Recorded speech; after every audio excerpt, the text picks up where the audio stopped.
پاکستان کے مشہور اداکار فیروز خان صاحب کے حوالے سے آج کل خبریں گردش میں ہے کہ ان کی اپنی سابقہ اہلیہ کے ساتھ جو ہے وہ فیملی کیسز کے حوالے سے کوئی مسائل طے ہو گئی، کوئی سیٹلمنٹ ہو گئی ہے. تو یہ بہت اچھی بات ہے کہ جب کوئی سیٹلمنٹ ہو جاتی ہے ماں باپ کے درمیان تو وہ بچوں کی پرورش کے حوالے سے، اخراجات کے حوالے سے کچھ نہ کچھ ٹرمز اینڈ کنڈیشنز طے کر لیتے ہیں، اور آؤٹ آف کورٹ یہ معاملہ چلتا ہے، اور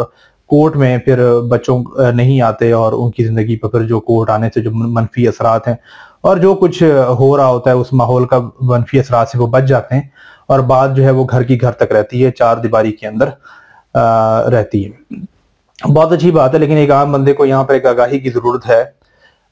کہ فیملی مقدمات میں سیٹلمنٹ کیسے ہوتی ہے، کس طرح کی ٹرمز اینڈ کنڈیشنز ہوتی ہیں. تو میں عام لوگوں کے لیے یہ بتا دوں کہ جو بھی اس طرح کے مسائل سے جن کو سامنا ہے، دیکھیں جی سیٹلمنٹ کا مطلب یہ ہوتا ہے صرف کہ جو کیسز کیے ہوتے ہیں، جیسے کہ ماں نے اخراجات کے کیسز بنائے ہوتے ہیں بچوں کے حوالے سے، اور باپ نے جو ہے وہ کسٹڈی کے حوالے سے کیس کیا ہوتا ہے، جس کی بنیاد پر اس کو کوئی عدالتی ملاقات کا وہ جو ایک حقیر سی ملاقات ہوتی ہے، ایک لالی پاپ ہوتا ہے ملاقات کے نام پر، وہ اس کو مل رہا ہوتا ہے عدالت سے. تو اب ہوتا یہ ہے کہ جب سیٹلمنٹ ہوتی ہے تو وہ کچھ آپس میں کنڈیشن طے کر لیتے ہیں کہ ٹھیک ہے جی یہاں بی بی جو ہے وہ اپنے کیسز واپس لے، اور جو باپ ہے وہ اپنے کیسز جو ہے وہ یہاں سے واپس لے، اور جو بھی ان کے معاملات ہیں ملاقات کے شیڈیول کی حد تک کہ جی وہ ویکلی آئیں گے یا منتھ میں اتنی دن آئیں گے، جو بھی ہے باپ کے گھر، اور باپ اتنا خرچہ دے گا، اور پھر آؤٹ آف کورٹ معاملات چلتے رہیں گے، اور اس طریقے سے یہ چیزیں چل جائیں گی. اب بات یہ کہ پاکستان میں جہاں تک عام بندے کی بات ہے تو عام بندے کے لیے تو سیٹلمنٹ نہیں ہوتی، آپس میں نہیں ہوتی. اس کی وجہ یہ ہے کہ پاکستان میں جب طلاق ہوتی ہے تو شروع میں جو ہے نا ماں کا جو دماغ ہے وہ 7ویں آسمان پر ہوتا ہے، اور وہ سیٹلمنٹ نہیں کرنا چاہتی، اور سیٹلمنٹ نہ کرنے کی وجہ ہی ماں ہوتی ہے. اس کی وجہ یہ ہے کہ باپ کے پاس تو کوئی قانونی فیور ہے ہی نہیں، تو اس کا چاہنا یا نہ چاہنا تو میٹر ہی نہیں کرتا. ماں کا چاہنا یا نہ چاہنا میٹر کرتا ہے، اور ماں کے گرد ہی پورا کا پورا جو قانونی نظام ہے وہ پھر رہا ہوتا ہے، گھوم رہا ہوتا ہے. تو اسی وجہ سے ماں نہیں کرتی ہے، اور پھر ماں جو ہے وہ وکلا کے ساتھ مل کر اور جو رشتہ دار ہوتے ہیں وہ ان کے اکسانے پر طرح طرح کے جو ہے وہ الزام تراشی اور گھٹیا نوعیت کے الزام لگانا، اپنے سابقہ شوہر کے کاروبار کو تباہ کرنا، اس کے نام کو تباہ کرنا، اور اس کی جو ہے وہ نوکری اگر کہیں کرتا ہے تو اس ادارے میں پہنچ جانا، وہاں تماشے لگانا، اس طرح اس کے جو ہے ہر طرح سے اس کے وسائل کو جو ہے وہ ضائع کرنے کی کوشش کرنا، اس کی زندگی کو برباد کرنا تاکہ وہ ہر طرح سے جو ہے نا بالکل طور پہ مفلوج ہو جائے. یہی طلاق یافتہ عورتوں کا کام ہے پاکستان کے اندر جو کورٹ آتی ہیں. تو یہ ایک روٹین کی پریکٹس ہے، اس طرح کے معاملات چلتے ہیں. پھر بچوں کی شکل نہ دیکھنے دینا، کیونکہ ماں کو تو پتا ہے کہ عدالت کون سا اس کو کچھ کر لے گی اس کے ساتھ، تو بچوں کی شکل بھی نہیں دیکھنے دیتی، عدالت میں لے کر نہیں آتی. عدالت نے آرڈر دے بھی دیا ہو تو اس پہ بھی عمل درآمد نہیں ہوتا، اور ماں اس کو بھی جو ہے بالکل اگنور کر دی ہے، اور اس پہ بالکل نہیں مانتی، اس شیڈیول کو نہیں مانتی. اگر وہ ملاقات کے لیے آ رہی ہے تو ریگولر نہیں آئے گی، ملاقات میں اگر آئی ہے تو وہاں 100 طرح کے تماشے کرے گی، گالم گلوچ کرے گی، اور ہر طرح سے باپ کو زج کرنے کی کوشش کرے گی، بچوں کی برین واشنگ کرے گی، بچوں کو کچھ کھانے پینے نہیں دے گی. تو اس طرح کے تماشے جو ہیں وہ مائیں عدالتوں میں کیا کرتی ہیں. تو اس وجہ سے کیا ہوتا ہے کہ ایک عام بندے کو جو ہے نا یہ اپرچونٹی نہیں مل پاتی فوری طور پر کہ وہ سیٹلمنٹ ہو. لیکن اگر کوئی جو باپ ہے شروع میں اس پریشر کو برداشت کر جائے، جو کچھ تماشا لگا ہوتا ہے سب مل کے لگا رہے ہوتے ہیں اس کا تماشا، اگر وہ اس کو تھوڑے ٹھنڈے دماغ سے اور ان چیزوں کو ہونے دے،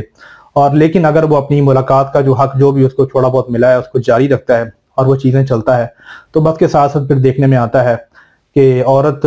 جتنا اچھلنا چاہتی ہے وہ اچھل جاتی ہے. پھر اس کو بعد میں جو ہے نا آہستہ آہستہ وہ بھی کام ڈاؤن ہونا شروع ہو جاتی ہے، کیونکہ جو لوگ جو رشتہ دار جو ہے وہ اکسانے والے ہوتے ہیں، چڑھانے والے ہوتے ہیں، وہ تو سارے پیچھے ہو جاتے ہیں. ٹھیک ہے، اور عورت پھر جو ہے وہ ایسے ایسا اکیلے رہنا شروع ہو جاتی ہے. اور کئی عورتوں کو تو ہم دیکھتے ہیں کہ ان کے اپنے گھر والے ہی گھر سے نکال دیتے ہیں، ان کے اپنے والدین اپنے بہن بھائی ان کو نکال دیتے ہیں کہ ان کو فساد کی جڑ بنا کہہ کر، یا کچھ اس طرح کے باتیں کہہ کے کہ بھئی ہمارا گھر کا سکون تمہاری وجہ سے برباد ہے، یا کچھ اور طرح کی چیزیں، یا اس نے کوئی جائیداد وغیرہ ماری تھی اپنے سابقہ شوہر کی تو وہ سب کھا پی جائیں گے. تو جب وہ بھی زیرو ہو جاتی تو اس کو بھی باہر نکال دیتے، بھائی نکل تو بھی یہاں سے، تیرا بھی ہمیں کوئی کام نہیں.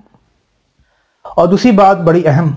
کہ ہر طرح کی قانونی سپورٹ ہونے کے باوجود، ہر طرح کی بدماشی کرنے کے باوجود، ماں کو جو ہے وہ بڑے شوق سے کر رہی ہوتی ہے باپ کے خلاف، یہ سمجھ کر کہ جی میرا کون کیا بگاڑ سکتا ہے. لیکن معاشرہ جو ہے نا وہ دیکھ رہا ہوتا ہے یہ سارا تماشے کو. اور پھر جب وہی خاتون جو ہے اب کوشش کرتی ہے کہ وہ جناب اب اپنی دوسری شادی کے لیے نکلے اور جو ہے اس کو دوسرا رشتہ ملے، اس کی یا گھر والے کوشش کریں، تو لوگ جو ہے پھر ایوائڈ کرتے ہیں ایسی طلاق یافتہ عورتوں سے اپنے بچوں کی شادیاں کرنے پر، جو کہ بہت اچھی بات نہیں کرنی چاہیے، کیونکہ لوگ دیکھ رہے ہوتے ہیں ایگزامپل بہت اچھی طریقے سے کہ جو اس نے اپنے پہلے شوہر کے ساتھ کی لائف میں جو گند گھولا ہے وہ ہمارے بچے کی زندگی میں کو بھی خراب کرے گی اسی طریقے سے، تو لوگ کہتے ہیں بھی ہمیں کیا ضرورت ہے ایسا رسک لینے کی، تو وہ اس وجہ سے پھر عورت کو وہاں پہ پتہ لگنا شروع ہو جاتا ہے کہ وہ جو تماشا لگایا تھا اور جو پہلے تو بڑی مزہ آ رہا ہوتا ہے، بڑی خوشی ہو رہی ہوتی ہے کہ وہ کسی طریقے سے پریشرائز کر رہی ہے، لیکن بعد میں وہ پریشر جو ہے وہ اس کے اوپر الٹا اپنے اوپر پڑنا شروع ہو جاتا ہے۔ تو یہ ایسے معاملات ہوتے ہیں کہ جب اس طرح سے پریشر جب ریورس ہونا شروع ہوتا ہے اور جب ماں کی اوپر پریشر ڈلنا شروع ہوتا ہے، دوسری طرف سے ملاقات کے لیے اگر باپ کوششیں جاری رکھے، ملاقاتیں نہیں ہو رہی ہیں، پھر لگا رہے بار بار کبھی ریٹ کر رہا ہے، کبھی اپیلیں کر رہا ہے، کبھی ادھر جا رہا ہے، کبھی ادھر جا رہا ہے، تو اسے ایک پریشر ڈیولپ ہو رہا ہوتا ہے، اور یہ بہت اب تک کی جو مؤثر اسٹریٹجی ہے سب سے زیادہ وہ یہی ہے کہ ماں کے اوپر جب بار بار پریشر ڈیولپ کیا جاتا ہے، بار بار پریشر ڈیولپ کیا جاتا ہے، ہر طریقے سے مستقل کیا جاتا ہے، اگرچہ کہ نظام اس کو سپورٹ کر رہا ہوتا ہے، ہر طرح سے سپورٹ کر رہا ہوتا ہے، اور لیکن پھر بھی اگر باپ لگا رہے اور ماں کی جان نہ چھوڑے اور ماں کو جو ہے نا وہ فارغ نہ رہنے دے کسی طرح سے بھی، تو ایٹ دی اینڈ جو ہے نا وہ ماں مجبور ہو کے اس کو کسی نہ کسی سیٹلمنٹ کی طرف آنا پڑتا ہے، اور یہ بہترین موقع ہوتا ہے جب جو ہے وہ کوئی سیٹلمنٹ ہو جاتی ہے، اور سیٹلمنٹ کی بنیاد کے اوپر جو ہے وہ اس طرح کی ملاقاتیں طے پہ آ جاتی ہیں، اخراجات طے پہ آ جاتے ہیں، یا کچھ صورتوں میں مائیں کسٹڈی بیچ بھی دیتی ہیں، کچھ پیسے لے لیتی ہیں وہ فی بچہ کے حساب سے، تو وہ لے کے نکل جاتی ہیں، اور اس طرح وہ کسٹڈی بھی جو ہے باپ کے دے دیتی ہیں، تو وہ یہی ہوتا ہے کہ باپ اگر مسلم مزاجی سے لگا رہے تو اس طریقے سے جو ہے نا وہ کچھ سیٹلمنٹ ہو سکتی ہے، جو کہ ایٹ دی اینڈ بچوں کے لیے بہت اچھا ہے، ان کی زندگی کے لیے بہت اچھا ہے، لاوارثوں کی طرح جو بچے ادھر ادھر پھر رہے ہوتے ہیں پہلے، تو وہ کم از کم ان کو ایک شناخت ہو جاتی ہے، ان کو پتہ لگ جاتا ہے کہ ہمارا باپ ہے کون، اور جو ہے ہمارا جو فیوچر ہے وہ کس کے ساتھ وابستہ ہے، ہمارا اصل گھر کون سا ہے، ہماری اصل جائیداد کہاں پر ہے، ہمارے اصل وارث کون ہیں، تو وہ یہ ساری چیزیں اس کو جب بچوں کو نظر آنا شروع ہوتی ہیں، بچوں کی تربیت، بچوں کی سکولنگ میں اس کو پتہ ہوتا ہے کہ باپ کی ایکسس بھی ہے، باپ بھی مانیٹر کر رہا ہے، معاشرے کے اندر بھی اگر کوئی چیلنجز آتے ہیں تو ظاہر ہے وہ تو باپ نہیں دیکھنے نا، ماں جتنی مرضی بڑی باتیں کرے ماں تو نہیں دیکھ سکتی، ماں تو بچوں کو تباہ کر دیتی ہے اس حوالے سے بالکل بھی، تو وہ اس طریقے سے بچوں کو ایک معاشرے میں جو احساس ہے، معاشرے میں چلنے کا ایک حفاظت معاشرے کے اندر جو باپ پرووائڈ کرتا ہے ایز اے پروٹیکٹر، تو یہ پروٹیکشن ان کو ملتی ہے، تو اس سے ان کا جو فیوچر ہے وہ بالآخر اچھا ہوتا ہے۔ تو یہ ایٹ دی اینڈ سبق یہی ہے کہ سیٹلمنٹ بھائی شروع میں تو نہیں ہو سکتی ہے فوری طور پہ، اور وہ یہی سب تماشے سب کے ساتھ ہوتے ہیں، لیکن اگر تھوڑا صبر کے ساتھ باپ کام لے اور تھوڑا سا پریشر کریٹ کرنے کی کوشش کرے، وہ چاہے کورٹ ہے چاہے آؤٹ آف کورٹ ہے، جو بھی جس طرح بھی معاملات وہ بہتر سمجھتا ہے، تو اگر اس کو سلجھانے کی کوشش کرے تو وہ ایٹ دی اینڈ جو ہے نا کچھ حالات ایسے بن جاتے ہیں سال کے بعد، 1.5 سال کے بعد، 2 سال کے بعد، کہ وہ کوئی نہ کوئی سیٹلمنٹ ہوتی ہے، اور پھر اس کے بعد سے معاملات جو ہیں وہ سلجھ جاتے ہیں، اور پھر وہ جو بھی معاملات ہوتے ہیں وہ آؤٹ آف کورٹ چلنا شروع ہو جاتے ہیں۔